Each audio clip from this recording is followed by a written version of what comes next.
Hola a todos, soy Miguel Marín, responsable del área de economía de la Fundación FAES. Estamos hoy analizando el proceso de transición energética hacia la plena descarbonización de la economía con Horizonte 2050 y lo queremos hacer desde la óptica de los sectores de fuentes de energía tradicional como el petróleo, el gas o la energía nuclear, sectores que en virtud del diseño que hay actualmente sobre la mesa de esta transición energética estarían llamados a desaparecer con ese horizonte temporal. Hablamos ahora del gas natural y lo hacemos con Pedro Mielgo, gran amigo de la Fundación y un experto de reconocidísimo prestigio en el ámbito del sector energético. Muchas gracias, Pedro, por responder a una nueva convocatoria de la Fundación. Pedro, en Europa y en la mayor parte del mundo el gas es una fuente de energía muy utilizada no solo desde el punto de vista de la industria, sino también en la generación de electricidad y, por supuesto, en los hogares. Tal y conforme está diseñada, como he dicho antes, la transición energética, el gas, junto con las otras fuentes de energía fósiles, como el petróleo y el carbón, está llamado a desaparecer.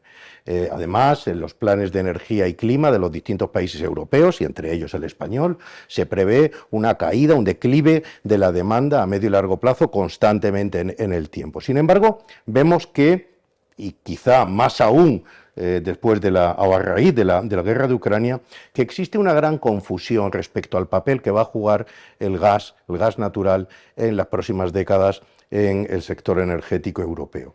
La crisis energética por la que atravesamos ha revelado una gran dependencia de Europa de esta fuente de energía, una dependencia que lejos de reducirse o de estar en declive, como decía hace un momento, parece acrecentarse, y todo eso conviviendo con unos riesgos de desabastecimiento, con precios disparados que arrastran también a los precios de la electricidad. ¿Qué ha pasado? ¿Es razonable pensar que en Europa podemos vivir prescindiendo del gas? Bueno, muchas gracias por la invitación, en primer lugar, a FAES y a ti, Pedro. Miguel. En cuanto al gas, vamos a ver, el gas es una energía que a lo largo del tiempo empezó en el mundo a utilizarse después del petróleo, pero ha cobrado una importancia muy grande. El gas tiene 4 usos fundamentales. Hay un uso industrial, como materia prima para muchos productos, pero también como productor de altas temperaturas para procesos industriales que las necesitan. Hay un segundo uso menor, que es en movilidad, como elemento reductor de emisiones, que en comparación con los coches de combustión con derivados del petróleo. Hay un tercer uso, que es en los hogares, pues es una energía muy versátil y muy fácil de usar, en calefacción, fundamentalmente. Y hay un cuarto uso que ha cobrado una importancia muy grande en el sector de generación eléctrica, por 2 razones. Una, porque la tecnología de ciclos combinados, el ciclo termodinámico del ciclo combinado, es mucho más eficiente que los ciclos de vapor de las centrales de carbón. Entonces eso le da una ventaja económica, en función de los precios, radical. Y en segundo lugar, porque también reduce las emisiones en comparación con la otra energía fósil hoy denostada, que es el carbón. Entonces, prescindir de ello es algo que puede hacerse en parte y a largo plazo. Es muy difícil creer que se pueda prescindir del todo en 2030. Y sobre todo, es imposible pensar que como consecuencia de esta crisis de Ucrania vayamos a poder prescindir en 3 o 4 o 5 años de la mayor parte de nuestro consumo de gas. Eso no es posible. En primer lugar, porque Europa es un gran consumidor de gas, por las 4 razones que he explicado, en los 4 sectores. En segundo lugar, porque la sustitución del uso de un combustible como el gas por otro o por una energía diferente es algo que se puede hacer muy lento. En el sector de la energía todas las inversiones son de muy largo plazo de recuperación y, por lo tanto, amortizar inversiones para cerrar activos antes de que eso se amortice supone un encarecimiento necesario de la energía en sí, globalmente, y en segundo lugar un impacto importante posiblemente en las cuentas de las empresas productoras con esos activos. Lo que se ha hecho después de la guerra de Ucrania, o a continuación de la guerra de Ucrania, es darse cuenta de que se había cometido un error político y estratégico, que es no tener un plan B. Cuando Alemania y otros países de Europa se ponen en manos de Rusia como buen vecino, productor de gas en grandes cantidades, y crean una dependencia tremenda del sector de gas ruso, se hizo una cosa que puede considerarse que está bien o mal. Yo creo que si uno se lleva muy bien con su vecino para siempre, es una buena decisión, porque tiene un suministro barato y eterno. Pero si uno no tiene la seguridad de llevarse bien con ese vecino, tiene que tener un plan de contingencia. Alemania no lo tenía, Europa no lo tenía. Estamos viviendo de ese error estratégico. Y eso no se corrige en 2 días, porque lo mismo que hemos llegado a esta situación en muchos años, salir de ella llevará muchos años. Perdona, no solo no se tenía, sino que además muchos ahora ya no recuerdan que está pendiente o estaba pendiente de inaugurarse el Nord Stream 2. Que iba a acentuar la dependencia. Que iba a acentuar todavía más la dependencia. Y esto era hace un año, año y medio, 2 años, ¿no? Efectivamente. ¿Y qué ha pasado como consecuencia de esto? Bueno, como consecuencia de esto y como consecuencia de la crisis de precios que ya hubo el año pasado, antes de la guerra de Ucrania, que ahora hablaremos de ello. Ha pasado que tenemos que actuar en 3 vías. Una, que es lo que está haciendo la Unión Europea y los Estados miembros. Una, reducir la demanda. 2, cambiar los países suministradores. Y 3, subvencionar a los sectores afectados o al sector doméstico para aliviar el impacto de los precios en sus economías. Son las 3 familias de medidas que se están tomando. Pero todo eso a corto plazo no quiere decir que se pueda evitar la carestía del gas y la carestía, por lo tanto, de la electricidad. Porque en el cuarto uso que he citado, la generación de electricidad, lo que ha ocurrido es que el gas natural, por sus características, se ha convertido en una energía marginal. Por lo tanto, en mercados marginalistas, como son los eléctricos en toda Europa y en muchas partes del mundo, el gas determina la mayor parte del tiempo el precio marginal. Por lo tanto, el precio final de la electricidad en el mercado mayorista. Y entonces ese precio se encarece en paralelo con el del gas. Las curvas de precios de gas y de electricidad son paralelas. Cuando el gas está a un precio, la electricidad está al precio que le corresponde el coste de generación producido por el gas, y así sucesivamente. Entonces, ¿tendremos que acostumbrarnos a una transición energética con precios altos? O sea, ¿es una consecuencia necesaria del diseño el que tengamos precios altos del gas y, por tanto, de la electricidad? Me refiero a que, en el fondo, era ciertamente previsible que si eliminábamos el carbón o reducíamos al máximo el papel del carbón en el mix energético, lo tendríamos que sustituir por algo. Y que las renovables todavía, ni en términos de firmeza, ni en términos de intermitencia, ni en términos posiblemente económicos, y así, pero bueno, todavía no están maduras, ¿no? Las tecnologías de generación renovable son las tecnologías que han mejorado mucho en las últimas 2 décadas. Digamos que en los últimos 20 años las tecnologías renovables se han hecho relativamente maduras, pero no del todo. O sea, tienen 3 problemas fundamentales. El primero es que producen, en el caso de la electricidad, producen electricidad intermitente o que genera, o asíncrona, y que en cualquier caso genera un riesgo de inestabilidad de las redes mayor que el que teníamos con las tecnologías que proporcionaban firmeza, que eran los mix energéticos de hace 20 o 25 años. Ese es el primer problema, y es un primer problema que lo están experimentando día a día los operadores de sistemas en toda Europa. Se está hablando de ello y se está intentando buscar fórmulas con almacenamiento en baterías y modulación electrónica y control de electrónica, emulación electrónica de la firmeza, cosa que está todavía en pañales. En segundo lugar, tienen un problema de carestía, porque al final, si todas las externalidades, la firmeza, el coste de las redes y otras se internalizaran, las energías renovables serían caras. De hecho, estamos socializando muchos costes que no les imputamos a ellas y aparentemente son más competitivas de lo que realmente son. Y el tercer problema que tienen es que el cambio también se debe hacer con un cierto tiempo y que requiere, lo mismo que ocurre con las baterías para movilidad y en los vehículos eléctricos, requiere metales y materiales, tierras raras, que todavía no está claro hasta qué punto el mercado va a poderlo suministrar. O sea, ya hay estudios serios sobre las disponibilidades y los riesgos de los materiales críticos para el sector energético en esos 2 campos, en baterías para automóviles y en equipos renovables y baterías y almacenamiento para energías renovables. Entonces, esos 3 problemas no se pueden resolver de la noche a la mañana y además hay una incertidumbre a largo plazo de a dónde nos pueden llevar. Eso es la realidad.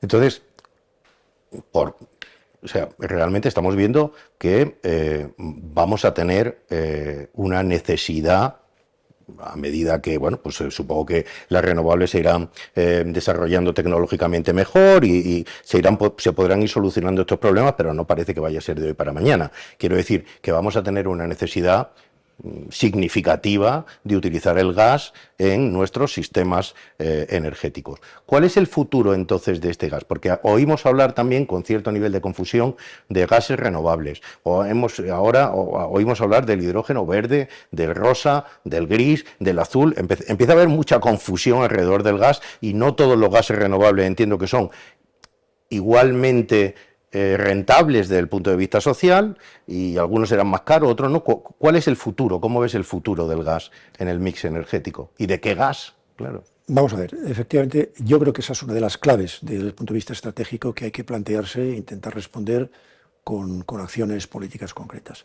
En primer lugar, cuando se inician los planteamientos de la transición energética a escala europea, al menos, no digo mundial, por lo menos a escala europea, el gas era una energía que estaba considerada como de tercer orden. Se suponía que se podía prescindir de ella. De hecho, no hemos prescindido de ella y no parece que vayamos a poderlo hacer en un plazo razonable. En un segundo paso, se reconoció, cosa que no se había hecho al principio, que el gas es una energía necesaria durante la transición, al menos durante la transición. Es decir, de aquí a 2050 vamos a seguir con gas natural, con metano. Ahora hablaremos de la sustitución. Y en tercer lugar, lo que no está claro es si más allá de 2050 nos va a hacer falta gas natural o algún tipo de gas. Desde luego, sin algún tipo de gases no vamos a poder vivir, por las dos de las razones que he citado antes, fundamentales. Una, porque en el sector doméstico hay países de Europa que están plenamente gasificados, con penetración del gas en el 85, 90, 95% de los hogares. No se puede obligar al 95% de los hogares a hacer una inversión que hoy no pueden acometer, por razones de renta, para reducir las emisiones a cero. Eso va a durar muchos años. En segundo lugar, porque en el caso de la generación eléctrica, eliminar el gas supone recurrir otra vez al carbón, porque a corto plazo no hay renovables para que en una noche podamos sustituir todo el gas por renovables, digo en una noche o en 7 años, me da igual. Entonces, el gas va a seguir con nosotros. Que ese gas hoy sea metano de los yacimientos gasistas convencionales o sea otro tipo de gas es otra cuestión. De hecho, en la cola de los gases están los gases renovables, el biometano, el biogás y después el hidrógeno de diferentes colores. Todas esas energías son caras.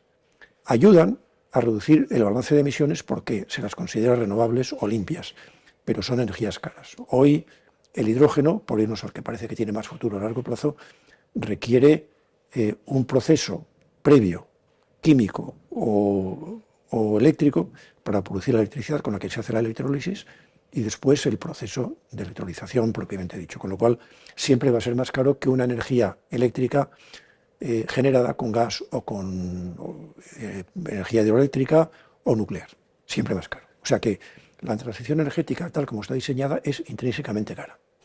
Y solo puede confiar en que las energías renovables se abaraten mucho más de lo que todavía son, mucho más, no un poco, cosa que es difícil porque estamos cerca de los límites físicos del coste natural de las tecnologías renovables, y que a largo plazo se resuelvan esos otros problemas de firmeza, de inestabilidad de las redes y de disponibilidad de materiales críticos. Gracias, Pedro. Una última pregunta, Pedro. Ayer se aprobó un tope al precio del gas en el Consejo de la Unión Europea. Ya se suma a los que había en España, vigentes desde mediados del 21, cuando se empieza a elevar el precio del gas. ¿Crees que son los controles de precios la solución para atacar al precio del gas, para tener, como acabas de decir, una transición energética estructuralmente cara? ¿Nos llevan los controles de precios a este tipo de control de precios a solucionar el problema? Vamos a ver, un control de precios funcionaría idealmente en un mercado en el que hubiera un gran exceso de oferta. Pero en un mercado con gran exceso de oferta, como sabemos por la teoría económica, el mercado propio regula el precio. Es decir, que un control de precios no es la solución.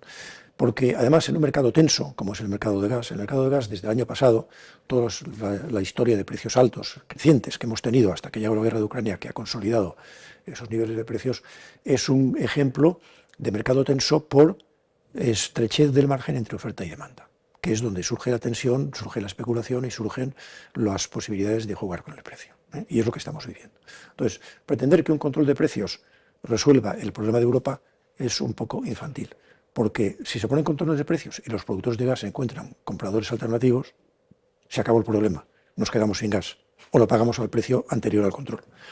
De hecho, hay que tener en cuenta que los factores que han contribuido a esa crisis de precios está la fortaleza de la demanda, fundamentalmente.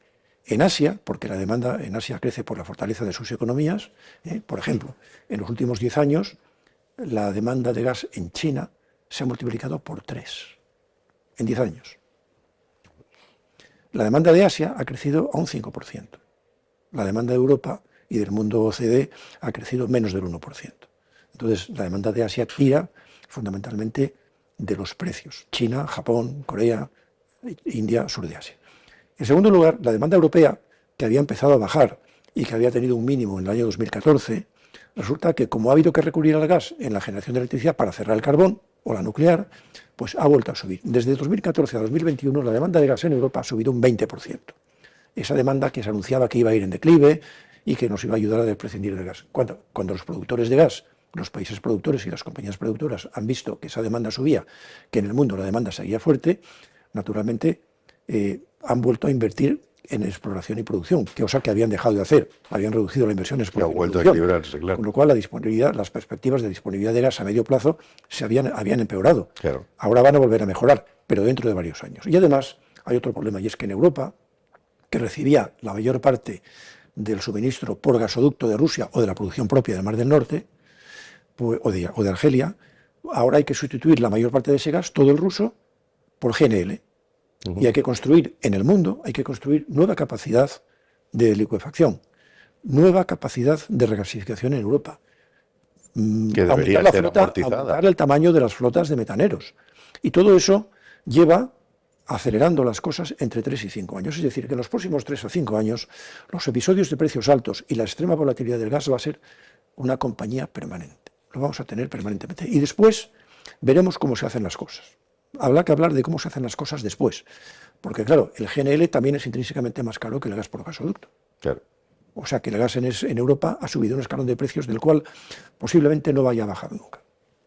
Y a largo plazo lo veremos. De esto habrá que volver a hablar unas cuantas veces. Seguro que sí. Muchísimas gracias, Pedro. Ha sido un placer, como siempre, contar contigo y con tu sabiduría. Y bueno, estaremos muy pendientes, como no puede ser de otra forma, de la evolución del gas en la economía española y europea, puesto que es un elemento estratégico y un elemento esencial en el bienestar de todos los españoles.